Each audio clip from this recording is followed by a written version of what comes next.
But it's a different story. Is it like holiday sauce? I don't know. But what I do, I have to say that this is the most admirable project.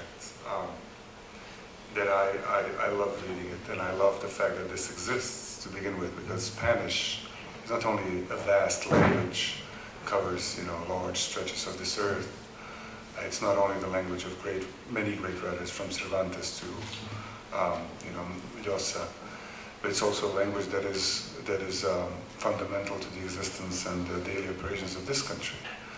It is so deeply embedded in the city that you cannot operate really unless it's very hard for me to imagine that you can spend a day in Chicago without being exposed to Spanish. And yet, the number of translations from Spanish from a Spanish-speaking country is so dismally low that it's a seminal project, and it allowed me, for which I'm very grateful and happy, to meet these wonderful writers, to meet them first reading and now in person.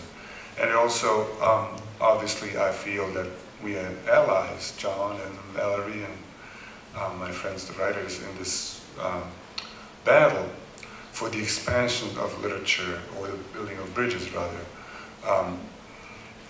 between languages and cultures, because those bridges should have never been gone to begin with.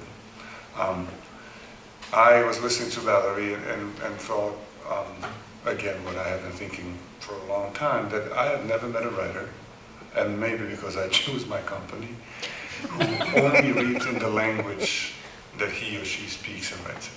I would imagine they would have fascist or crypto-fascist proclivities, because they would think that their language and culture is so superior to any other that there's no need to read in translation. And I actually spent some time trying to think of someone that I might have met who, whenever I meet other writers, we always end up talking about books. And it's always, as John was saying, you never ask, did you read any Chilean writers? But did you read this particular Chilean writer? Or, have you ever read any Japanese writers? That's not the question. The question is, have you read Murakami? The great thing about literature is is that it is simultaneously individual, that is, you hear the voice of the writer, and not quite universal, but human. That is, you can find a point of identification at any number of levels, but at least one level, which would be language. So what I do is the same thing, really, as an editor of the best European fiction that is published by the Dalkey Archive Press, except, and this is in some ways a technical difference, that I receive submissions from a number of at least 40 European languages for each edition. 3 usually, as John said, from each country, not necessarily from each country, from each language.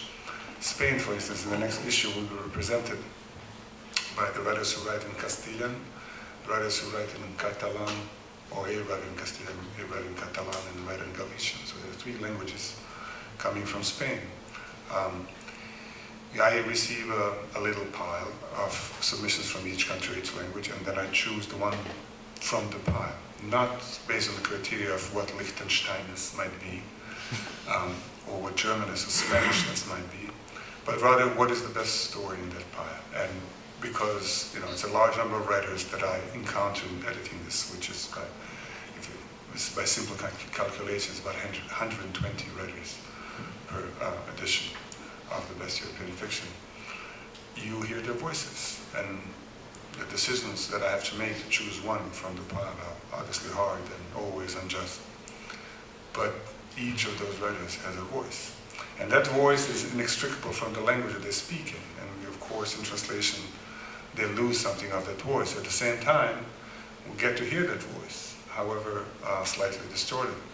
And not to be exposed to those voices is not to be exposed to the humanity, the complications, and the complicatedness of being human. I, of course, as many of us who are involved in translation in various ways, have been appalled continuously at the fact that the translations in the United States and of literary fiction constitute less than 3% of books published in the United States per year. There's, in fact, it's an enlarged number. I think it's actually less than 1% if you discount all the new translations and maybe commercial fiction translations like Stieg Larsson or I don't know, bestsellers from other languages. And I remember being appalled at that and making a decision, which is kind of a diet, to read only in translation for a little while, but soon you run out of things to read in translation, strangely. I don't want to ramble on about this because I tend to get upset over this, but I would like to bring this up and pass it on to our writers. And they don't have to answer this question, but I want this to linger as a question. I spoke to a Slovenian writer who we published in the best European fiction anthology, who is also published in Slovenia. Slovenia has about 2 million people. More than 50% of the books they publish in literary fiction in the country are translations. And including commercial fiction like Stephen King. And this writer, Andrzej Blatnik, he told me that he writes challenging fiction, not quite avant-garde, but they're shorts and that talk about the difficulties of human communication or communication between individuals. But he says that Stephen King sells a few hundred copies more than he does in Slovenia, which is to say that he doesn't particularly have any incentive to print it up and to sell more books, because a few hundred copies in Slovenia, he's not going to get rich if he writes like Stephen King in Slovenia. It sort of relieves the pressure of entertainment, which is, I think, horrendous in this particular country, that you have to be entertaining constantly. To counter that, I bore people as much as I can. It's a subversive act. But anyway, I would like to hear from our writers at any point in the conversation. How do they see the ways in which they interact with their literary audience in Spain and then outside of Spain, and whether they feel relieved of the pressures of entertainment, or are they willing to compete with Stephen King or Da Vinci Code?